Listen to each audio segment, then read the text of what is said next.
Hello అండి. ఈ వీడియోలో మనము rounding off nearest tens, hundreds, thousands చూస్తున్నాము. So nearest 100 and nearest tens, nearest thousands అంటే ఏంటి అంటే ఫస్ట్ అయితే మనం టెన్స్ చూద్దాము. సో ఏదైనా ఒక సంఖ్య ఐదు కంటే ఎక్కువ ఉందనుకోండి, 5 కంటే కూడా ఎక్కువగా ఉంటే దాన్ని మనము 10కి సవరిస్తాము. సో 5 కన్నా తక్కువ ఉంటే దాన్ని మనం జీరోకి చేస్తాం, తక్కువ ఉంటే జీరోకి చేస్తాం. సో ఎలా అంటే ఫర్ ఎగ్జాంపుల్ 5 ఉంది, 6 అనే నెంబర్ ఉంది. దీని నియరెస్ట్ 10 నియరెస్ట్ ఆన్సర్ ఎంత అంటే 6 అనేది 5 కంటే పెద్దగా ఉంది కాబట్టి నియరెస్ట్ వచ్చేసి 10 వస్తుంది. సో ఇది మనకి టెన్స్కి సంబంధించి. సో మరి 100కి సంబంధించి ఎట్లా చేస్తాము? సో 100కి సంబంధించి చేసేటప్పుడు 50 కంటే ఎక్కువ ఉన్నప్పుడు, ఒక సంఖ్య 50 కన్నా ఎక్కువ ఉంటే దాన్ని 100 అనుకుంటాము. సో 50 కన్నా కూడా తక్కువ ఉందనుకోండి, 50 కన్నా తక్కువగా ఉంటే దాన్ని జీరోకి తీసుకుంటాము. ఫర్ ఎగ్జాంపుల్ 40కి నియరెస్ట్ ఎంత అంటే, సో 40 నియరెస్ట్ అంటే ఈ 40 అనేది 50 కంటే కూడా మనకి ఎలా ఉంది? సో తక్కువగా ఉంది, 50 కంటే కూడా తక్కువగా ఉంది కాబట్టి దీన్ని మనము సో నియరెస్ట్ అంటే మనము ఎంతకు తగ్గిస్తాము? 100 కంటే తక్కువ తీసుకుంటాము. సో అదేవిధంగా 60కి నియరెస్ట్ అన్నారనుకోండి, 60కి నియరెస్ట్ ఎంత హండ్రెడ్స్లో అంటే అప్పుడు అది 100 అవుతుంది. సో ఈ విధంగా 50 కంటే ఎక్కువ ఉంటే 100కి యాడ్ చేసుకుంటాము. సో అంటే ఇప్పుడు 150కి లేదా 160కి నియరెస్ట్ ఎంత అంటే హండ్రెడ్స్లో 200 వస్తుంది. సో అదేవిధంగా ఇదే ఇక్కడ చూడండి, 150కి 154కి నియరెస్ట్ ఎంత అంటే ఒకట్ల స్థానంలో నెంబరు 5 కంటే చిన్నది కాబట్టి 154కి నియరెస్ట్ టెన్స్లో చెప్పమంటే 150 అవుతుంది. సో అదేవిధంగా 100స్లో చెప్పమంటే 50 కంటే ఎక్కువ ఉంది కాబట్టి సో 200 అవుతుంది. సో అట్లానే థౌజండ్స్లో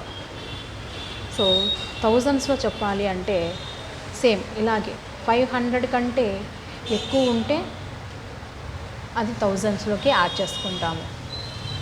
లేదు 500 కంటే తక్కువ ఉంది అంటే దాన్ని థౌజండ్కి తక్కువ చేస్తాము.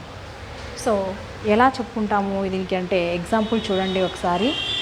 థౌజండ్స్లో చూసుకున్నప్పుడు మనకి ఆన్సర్ ఎలా తీసుకుంటామంటే 1566 ఉందనుకుందాం. సో అంటే దీన్ని మనం థౌజండ్స్కి రాసినప్పుడు ఇక్కడ 1500 455 అంటే 455 ఇక్కడ 1500 అంటే 566. ఆ 566 అనేది మనకి 500 కంటే అబవ్ ఉంది కాబట్టి మనము దాన్ని 2000కి నియరెస్ట్ అనేది ఆన్సర్ వస్తుంది. సో లేదు ఇక్కడే ఇదే క్వశ్చన్ని థౌజండ్స్లో 1455గా రాశారు. లేదు 1455గా రాసినప్పుడు ఇక్కడ మనకి 500 కంటే బిలో ఉంది కదా, 1455లో థౌజండ్స్కి నియరెస్ట్ ఏది ఆన్సరు అంటే ఇక్కడ 500 కంటే బిలో ఉంది కాబట్టి దీని నియరెస్ట్ వాల్యూ 1000 అవుతుంది. సో అంటే ఏంటి, టెన్స్లో తీసుకున్నట్లయితే మనకి ఏదైనా ఒక సంఖ్య ఒకట్ల స్థానంలో ఉన్న సంఖ్య 5 కంటే ఎక్కువ ఉంటే టెన్స్కి కలుపుతాము, తక్కువ ఉంటే మైనస్ చేస్తాము. 100కి అయితే సో 50 కంటే ఎక్కువ ఉంటే 100కి యాడ్ చేస్తాము, 50 కన్నా తక్కువ ఉంటే సో ఆ నెంబర్ని తగ్గిస్తాము. సో ఎలా అంటే ఇక్కడ చూడండి ఒకసారి. సో 100కి కూడా ఒక ఎగ్జాంపుల్ని అయితే మనం చూస్తున్నాము. సో ఫర్ ఎగ్జాంపుల్ ఇక్కడ 335 ఉందనుకోండి, 335 అంటే ఇది 35 అనేది మనకి 50 కంటే తక్కువ ఉంది కాబట్టి దీని నియరెస్ట్ 300 అవుతుంది. లేదు 225 ఉంది, 25 అనేది కూడా 50కి తక్కువ కాబట్టి దీని నియరెస్ట్ 200 అవుతుంది. సో ఈ విధంగా 50 కంటే ఎక్కువ ఉంటే 100s ప్లేస్, 50 కంటే తక్కువ ఉంటే సో మనకి ఇలా అనేది అడుగుతుంది. సో థౌజండ్స్ కూడా అంటే 500కి ఎక్కువ ఉంటే థౌజండ్స్ ప్లేస్లోకి వస్తుంది. సో ఇక్కడ కూడా 1245 ఉందనుకోండి, 245 అనేది 500 కంటే కూడా తక్కువ ఉంది కాబట్టి దీని నియరెస్ట్ వాల్యూ 1000 వస్తుంది. అలా కాకుండా 1845 ఉంటే ఇక్కడ 845 అనేది 500 కంటే ఎక్కువ ఉంది కాబట్టి సో దీని నియరెస్ట్ వాల్యూ అనేది మనకి 2000కి వస్తుంది. సో ఎప్పుడు కూడా రౌండింగ్ ఆఫ్ నియరెస్ట్ వాల్యూస్ టెన్స్లో, హండ్రెడ్స్లో, థౌజండ్స్లో అడిగినప్పుడు సో టెన్స్లో అయితే 5 కంటే ఎక్కువగా, అలాగే హండ్రెడ్స్లో అయితే 50 కంటే ఎక్కువ ఉన్నప్పుడు, లేదా థౌజండ్స్ అయితే 500 కంటే ఎక్కువ ఉన్నప్పుడు మనము సో వాటిని జీరోస్కి అనేది యాడ్ చేయడం అనేది జరుగుతుంది. సో థ్యాంక్ యూ అండి.